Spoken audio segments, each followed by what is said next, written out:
Upbeat, adventurous music starts, then fades to a background hum. You've probably heard of Ferdinand Magellan, right? The guy who circumnavigated the globe, well, kind of.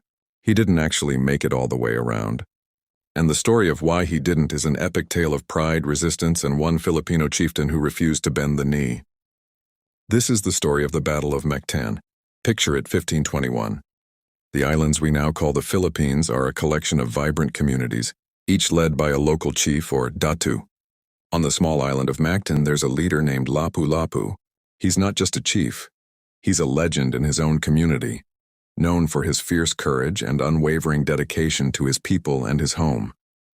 Sound of ocean waves, distant seagulls. Then, from across the vast ocean, a new player enters the scene. Ferdinand Magellan, a Portuguese explorer sailing for the Spanish crown, arrives with his fleet. He's on a mission to find a new route to the Spice Islands, but he's also there to claim new territories for Spain. Magellan starts making friends, or rather vassals. He meets with local rulers like Raja Humabon of the neighboring island of Cebu. Humabon sees an advantage in allying with these powerful newcomers.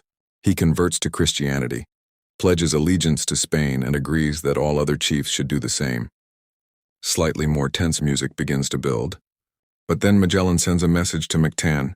He demands that Lapu Lapu also submit to Spanish rule, pay tribute, and bow to Raja Humabon as his superior. Lapu Lapu's response, a hard no.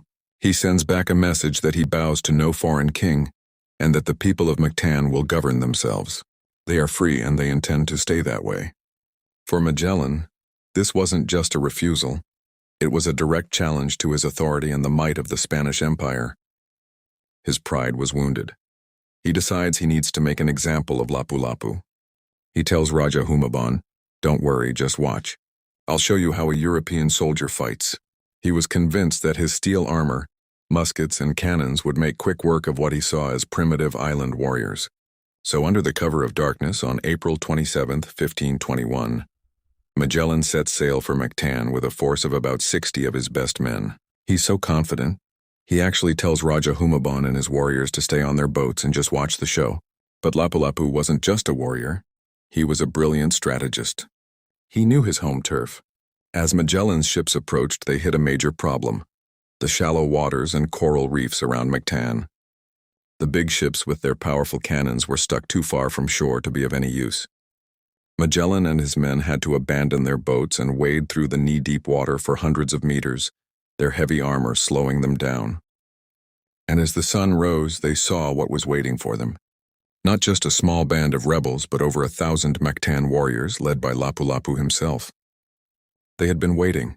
They rained down a storm of bamboo spears, fire-hardened stakes, and poisoned arrows. The Spanish muskets were slow to reload and their gunpowder got wet. Their armor protected their bodies, but their legs were exposed and became easy targets.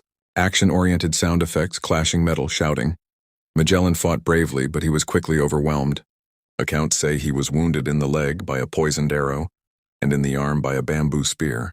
As he fell, the warriors of Mactan swarmed him. The great explorer who had crossed the world's largest ocean met his end right there, on the shores of a small island, whose leader simply refused to bow. His surviving men dragged themselves back to their ships in a humiliating defeat. Lapu Lapu became the first Filipino hero to successfully resist foreign colonization. It's a powerful reminder that history isn't just written by the conquerors, but also by those who stand their ground and fight for their freedom.